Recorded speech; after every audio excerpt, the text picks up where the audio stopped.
Here's an idea. When you do your quarterly business review, when you do your performance reviews, maybe the number one thing you talk about first, before you talk about, did you hit your sales numbers? How are you developing your team? You are in a leadership position. You're not in a solo contributor position. You're in a leadership position.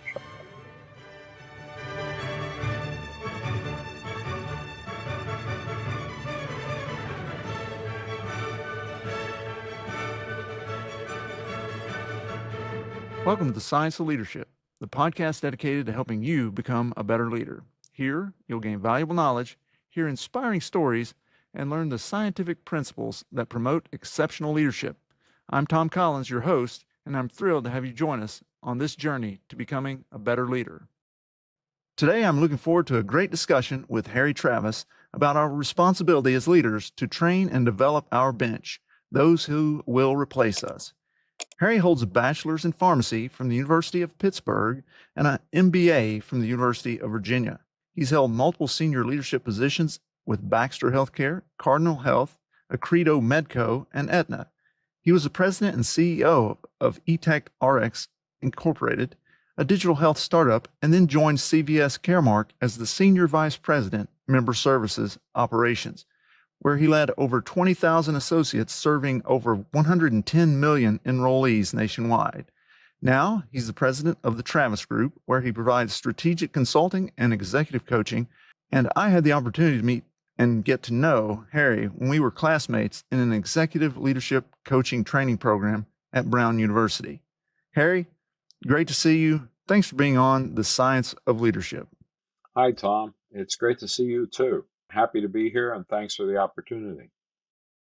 Well, let's get right into this topic today because it's one of paramount importance for great leadership. And it's something that would-be leaders consistently fail to do: identify, train, and develop their bench, those people who will replace them. So a question I have for you is, what are your thoughts on the importance of identifying those people, developing them in their current roles, and preparing them for one day taking on greater leadership? And perhaps we could break those into individual questions if needed. Yeah, it is a real important task, role of a leader to develop your bench. I think about all of the various positions I've had in the various companies I've been in. And as I was thinking about this, in any leadership position in any organization, you've got all sorts of goals and metrics that you've got to achieve. And mostly those are easily quantifiable. Are they sales goals? Are they return on investment goals? Are they expense goals or project deliverables or things like that? But training your team and developing your bench, as you say, is also just as important as all of those business goals, but highly subjective and not easy to measure.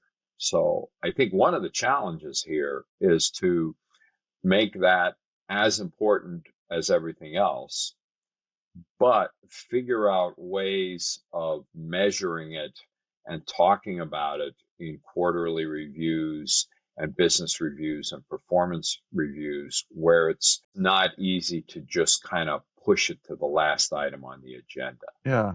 So following on that, Harry, what do you think about the actual preparation of those people and the importance of that? And how do you see that as being, I guess, intrinsic, if you will, to leadership? Yeah, well, I think about the people that I've had report to me and my role in developing them as leaders, and then evaluating their roles in developing their bench, right? And in simple terms, I think about it in terms of kind of skills and content, or what you know. Do you know the things that it's kind of the tactics of the job? Do you understand the market? Do you understand the expenses? Do you understand the mechanisms of the business? Okay. Kind of the hardcore knowledge of the business. And then what you might call the soft side, the skills side. Okay. Are you trustworthy?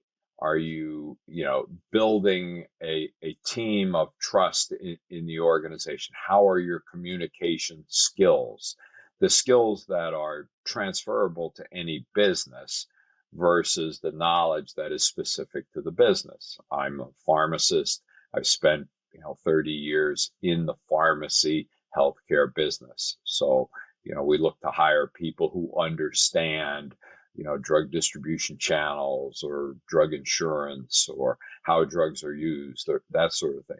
But then you're also looking for great communicators, great quote unquote leaders, people who just have the ability to command a room. And you're always looking for the balance of those two. I think it is easier for a leader or a department manager or a director or a vice president to kind of lean on the parts of their team that are easy to measure. Do they understand the market? Can they sell product, things like that, versus have they developed trust in the organization, and how do I measure that? Okay. Mm-hmm. So, developing your bench is developing the awareness within yourself and the awareness in your leaders. And can you balance those two things that you're developing in the individual? The market knowledge, the technical skills, plus the soft side of leadership. Yeah. Well, can you share a story that shows our listeners what it looks like to build the bench?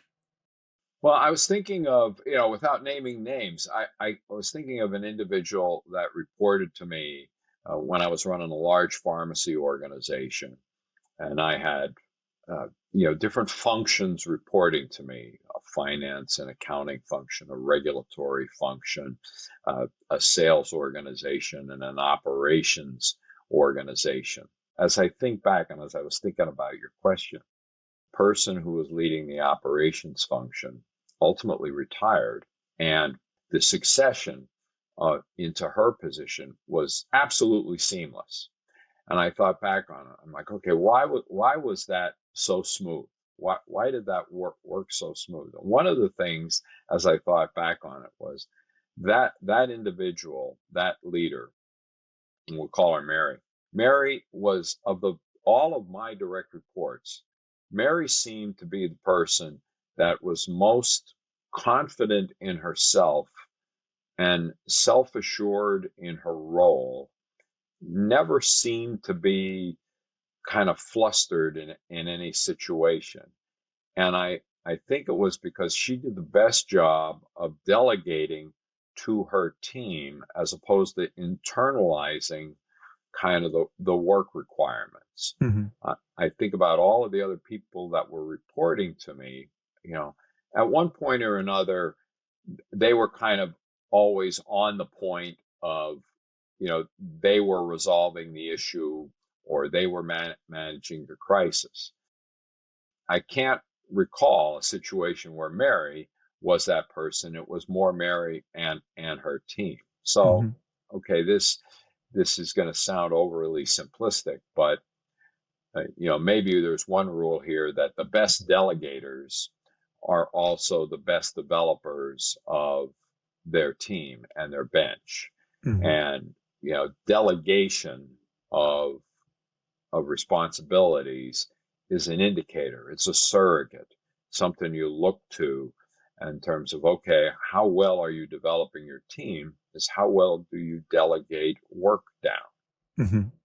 And thinking about the work you've done with generals and leaders, it was, I think, Mattis, his famous quote is, somebody asked them, do you have trouble sleeping at night? He goes, no, I don't have any trouble sleeping at night. I keep my people up. Or there was some derivative of that, right? Mm-hmm. It's my people who report to me that are up worrying all night long. I have no trouble sleeping. I'm like, I think that is a very good indicator of someone who's developing their team. Yeah. And then, the question is, okay, well, how are you helping that level that you're keeping up at night? Why can't you teach them to do the same thing that you're doing? Mm-hmm. Yeah. I think you hit on something that's really imperative in developing our bench and helping the people that we're trying to build to replace us. That's give them batting practice. Right? I mean, when we are actively delegating and giving people opportunities to perform in those roles, we're giving them the chance to build those skills so that when the time comes, it's not batting practice anymore and they're standing in the batter's box in the game. They can hit the ball. They can do the job that they need to do. And Right. that's when you look at leadership development systems that have been shown to work, the things that really work first is personal investment in developing capabilities. Second is actually doing whatever it is that you're going to be doing as far as leadership, being in a position, given the opportunity. And so the delegation is that.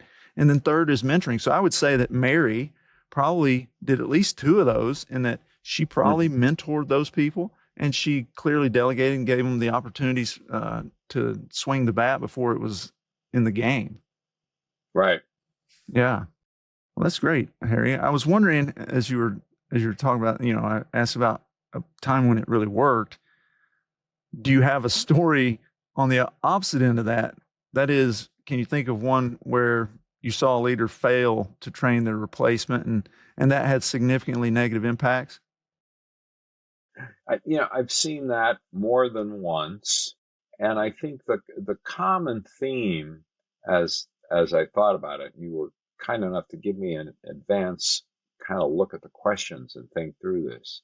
The people that I've seen that haven't been able to develop their bench are, and this, I'm going to make generalizations here, so Sure. just be fair warned, are more focused on themselves than the team.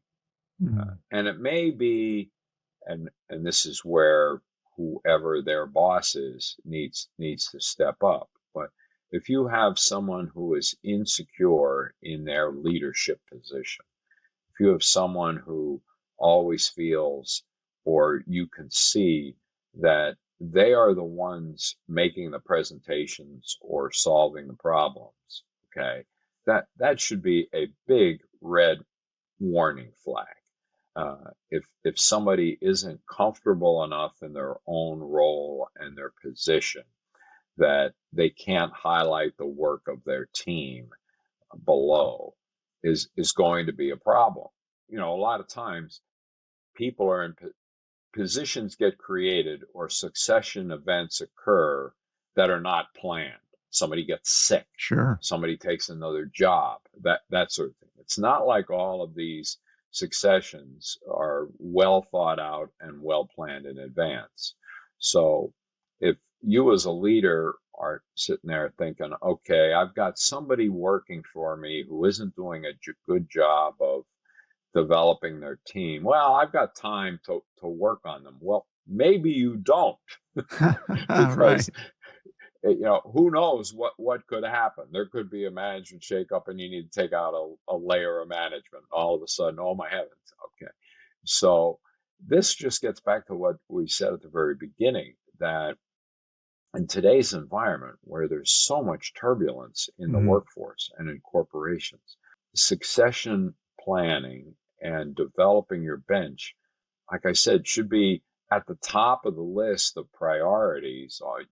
Okay, so here's an idea. When you do your quarterly business review, when you do your performance reviews, maybe the number one thing you talk about first, before you talk about, did you hit your sales numbers? It's how are you developing your team? Yeah. Okay, and then we'll go through the easy stuff, the quantifiable stuff. But first, we'll talk about how are you developing it, because you are in a leadership position. You're not in a solo contributor position. You're in a leadership position. Yeah. Yeah. And where I've seen it fail is people who are leaders who are more focused on, solely focused, excessively focused on hitting the numbers and having those numbers reflect on them. I did it. I did it. I did it. That it's the I, not the team. And then if all of a sudden they're taken out of that position, you've got a bench that's not trained, that hasn't had batting practice, as you say. Yeah. You said so many good things there. And one thing that caught me, I think great leaders build leaders. And folks have written about this. The level 5 leader is the person who is building the next group of leaders. And I'll, later in the episode, we'll get to a list of reasons why people fail to build their replacement. One that you hit on that's really important is this idea of longevity of the role of the current leader, that somehow they're just going to go on forever. And so we'll touch on that a little bit more a little bit later. But I think those things, just as you say, looking at the people when you're meeting with them to do performance reviews, things of that nature, to see what are they doing with regard to developing their people, to building up the next generation, to helping assure the longevity of their organization, their team, and the organization at large. I think, just as you say, that's fundamental. When I was interviewing several of the 4-star generals and admirals, that was a major point that they made. Taking the place of primacy, a leader's number one job is to figure out who it is that's going to replace them, and then start building that person from day one. And so you kind of resonated with that in the things that you were saying. Well, one of the things I was thinking about with respect to this topic is just looking at, and I don't know if you want to spend a minute on this, just thinking about big industry examples of succession planning that have worked and not worked. Okay. Yeah. So think about tech. Okay. Microsoft. Bill Gates groomed Steve Ballmer to be his replacement. Kind of didn't work out, Yeah. But Ballmer then picks, Sundar Pichai to run, and that is universally viewed as a positive move. Okay, now whether Ballmer developed Pichai or not, I will give Microsoft and the board credit for promoting from within. Yeah. Similarly, Google, Eric Schmidt and then Sundar Pichai, right? If I got those names right, because I'm trying to remember if I got the Microsoft guy right, but you get the point. The Google CEO was internal. Okay, Apple, Steve Jobs, Tim Cook. Yeah. Now let's look at some healthcare examples. Look at Walgreens right now, and Walgreens is a storied company. Okay, and I've got friends there, and I wish them nothing but the best. But almost a complete management turnover at Walgreens. Okay, new CEO from the outside, all new executive management. What happened there? Why couldn't they build their own bench in that organization? I don't know, but there's an CVS a little bit the same way, or current CEO came up through the ranks, but massive turnover at the C-suite level, as opposed to growing from within. Yeah. And I think the financial results kind of indicate. I think you could do a big macro study of what organizations grow their own versus pull from outside, and can you look at an ROI and determine if the ROI looks better on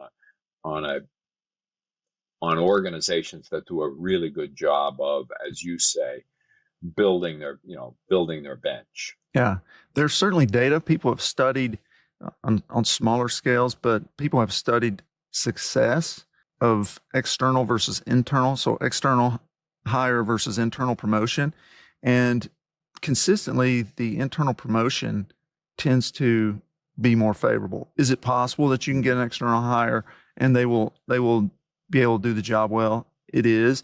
It turns out that they don't perform as well as they did at their prior organization, and it tends to take 3 to 5 years before they actually achieve the same results as they were getting at the place they were before in most cases. So that there's definitely this trough, and that has to do with the fact that we're not able to assess, or we don't give credit to the fact this person is in an environment at this other place where they're doing well, and they're doing well because they're working with other people. They know the system. They have all these operations in place. And when they come to the new organization, they don't bring all that with them most of the time. And so as a result, they're not as successful. So yeah, I think that absolutely this idea of internal promotion versus external hire is a really important one for organizations to consider. And I think that from my perspective, it's kind of shameful if you're not building the people internally to promote. Some people have this, I'm going to say Yankees. I grew up a Yankees fan, even in the South, but I was a Yankees fan. But the Yankees have historically just bought the players. They haven't built their players. And so there's a lack of future thinking. It's immediate. We want to win the World Series this year, as opposed to thinking, what can we do to be perennial winners without spending, a treasury on that, build them from within. And so I think that organizations that don't have a robust program and system to develop their replacements are lacking fundamentally in leadership. Right. So, I agree with you 100%. Harry, I've just got to be honest here. I got to admit where I really messed this up royally earlier in my own career. I think just for the sake of demonstrating to our listeners kind of how this can look bad from a personal perspective. So in my first faculty position, I had the opportunity to build a couple of actually pretty successful clinical programs. One was for adults with congenital heart disease. So those are people who are born with abnormal hearts, and so they get some sort of most of the time intervention, surgery or so forth, and they grow up and they live with that. And so I grew the program for that. And then the other was one for kids and adults who have genetically mediated arterial problems as a result of changes in their body tissues, what we would call connective tissues and connective tissue disorders. And so put together this connective tissue disorder program.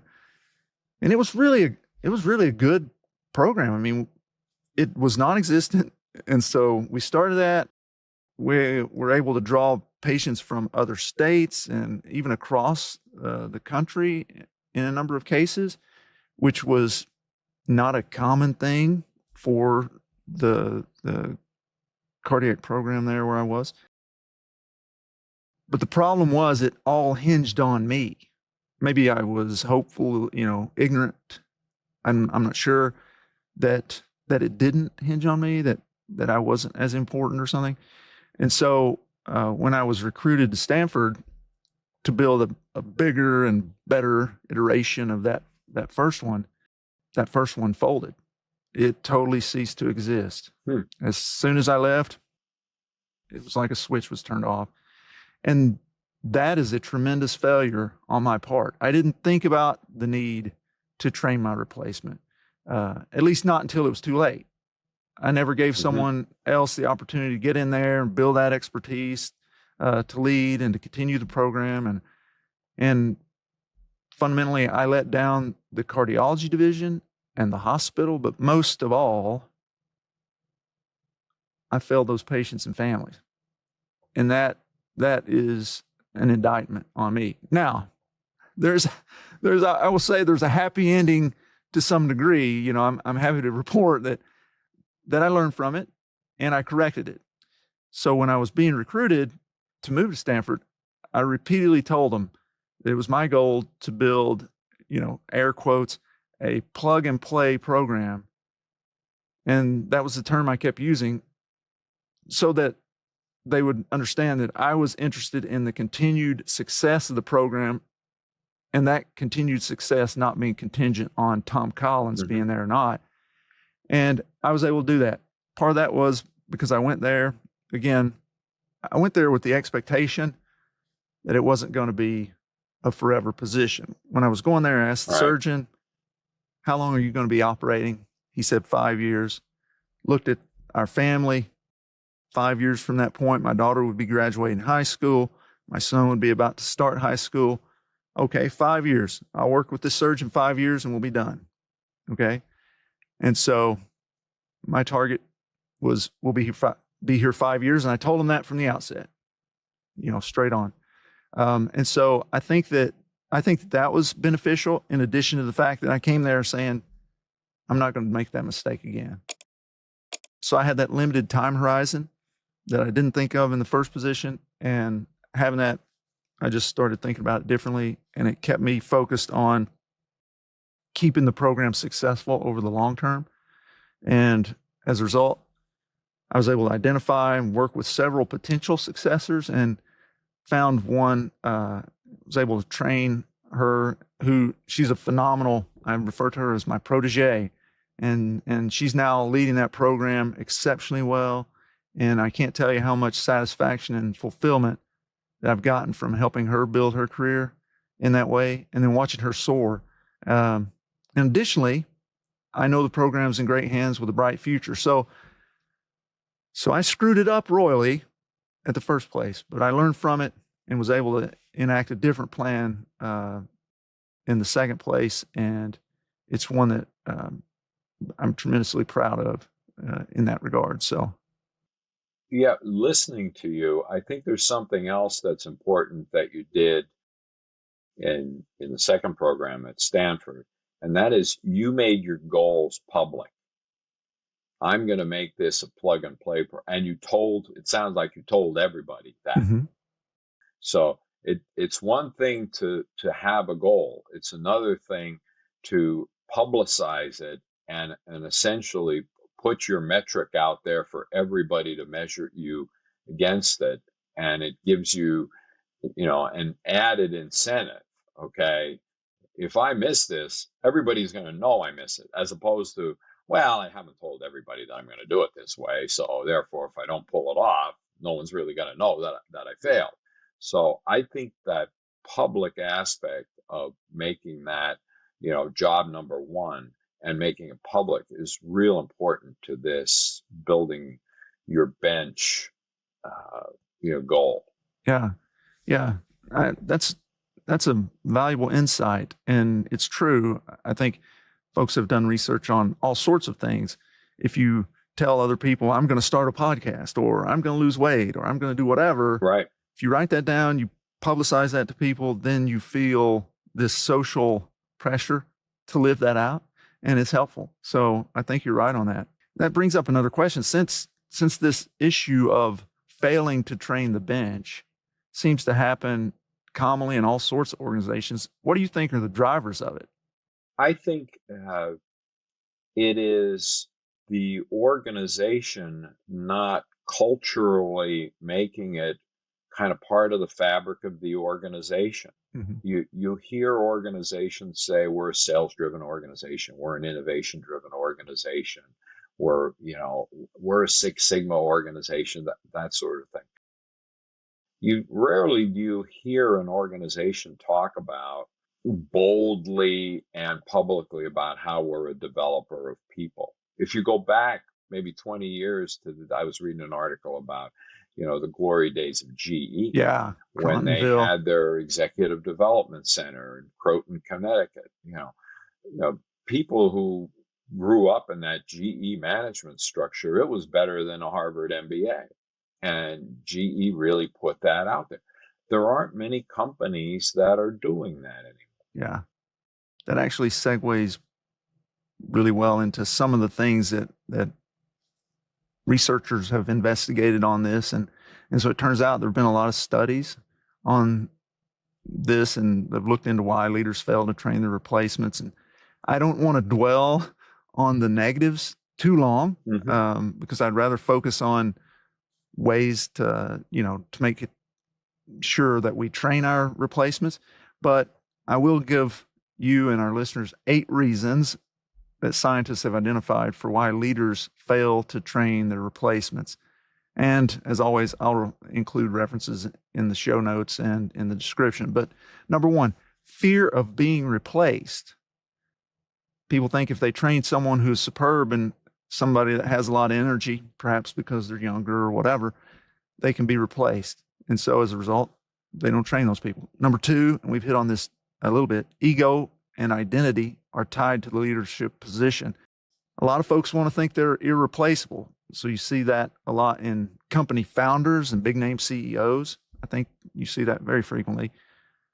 Third is a lack of time and resources. They think they're just too busy, not understanding that the critical nature of training a replacement is, again, crucial. We've already touched on that. The fourth one is perceived lack of suitable candidates. I think this is honestly tied to the second one, which was about ego, right? They look around themselves and they think they're really great. They think so highly of themselves that they simply can't envision somebody who could do the job as well as they can. And so they don't bother with it. The fifth is, and you just nailed this one, organizational culture. Some organizations, and I would say they're the ones with limited futures, don't have a culture of training people to assume leadership positions. The sixth one, misaligned incentives that are directed towards short-term performance. And I think that reflects the mentality of who cares about the future. We're only after the shareholders for this quarter, right? Number seven is unclear understanding of transition planning. I think that many people don't train their replacement because they simply don't know how or understand that it's needed. There's no system in place to do it. And the final one is, and we hit this one earlier a little bit, overconfidence and personal longevity. And we see this in medicine all the time. People can see the mortality risk of others who have diabetes or heart disease or cancer or whatever it may be. They can look at somebody and say, that person shouldn't be smoking as they're lighting up a cigarette because they think for some reason it's not going to affect them. They're not going to be the ones who get cancer or whatever it may be. They're going to be able to beat it.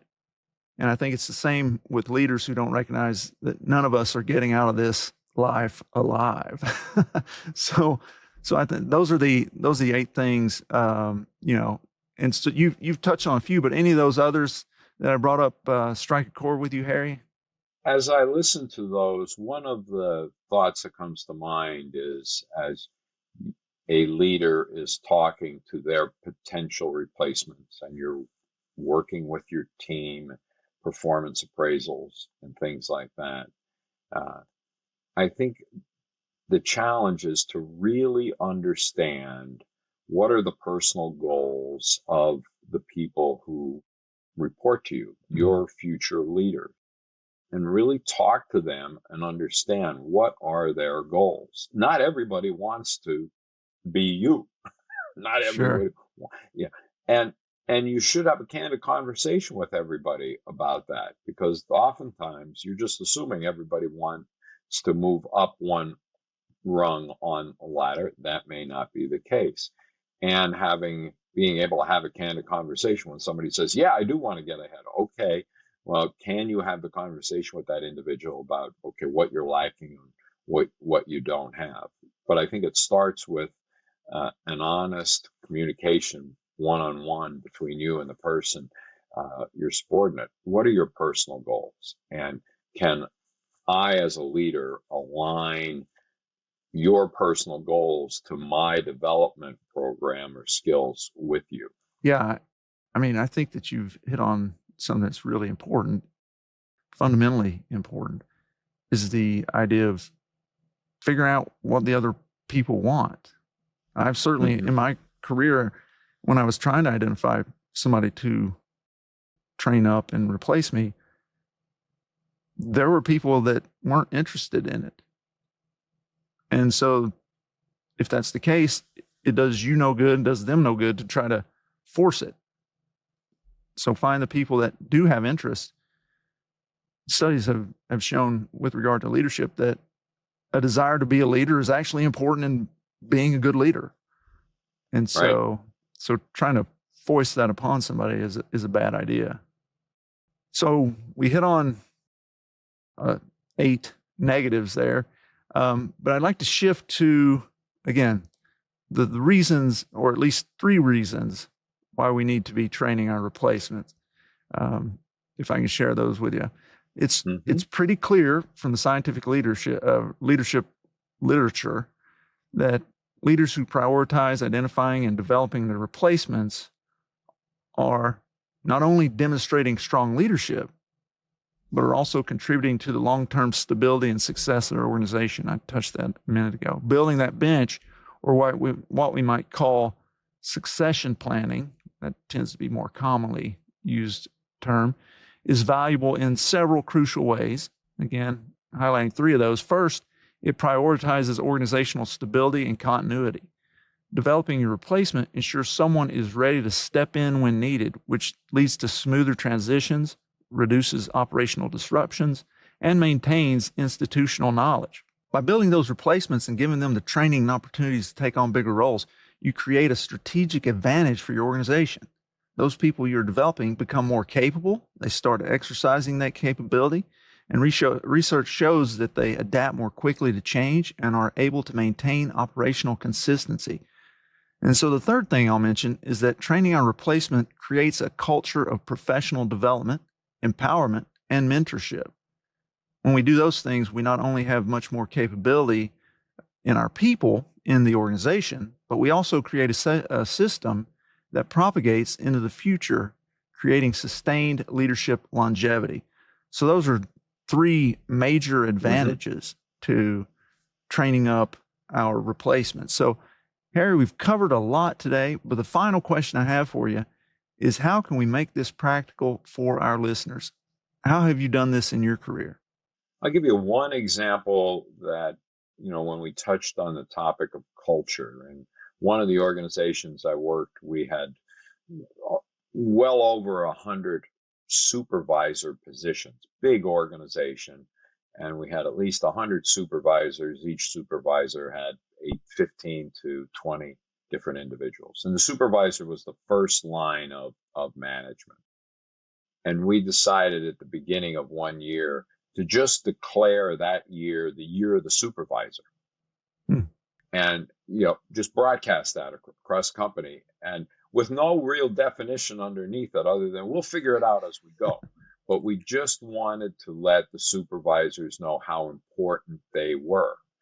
And it just energized the whole team, and it forced the organization to build more development tools, measuring tools to help the supervisors. Why? Because it was the year of the supervisor. And it was one of the things that I could do from high up in the organization by just making that declaration that kind of energized everybody around what is arguably the most important leadership position in the company, which is the first line supervisor. And if you believe you're going to promote from within, some of those supervisors may make it all the way to the top. Mm-hmm. You just hit on something that's really fundamentally important, and that is the first line leader is imperative with regards to success of an organization. And that's been shown in a number of different studies as well.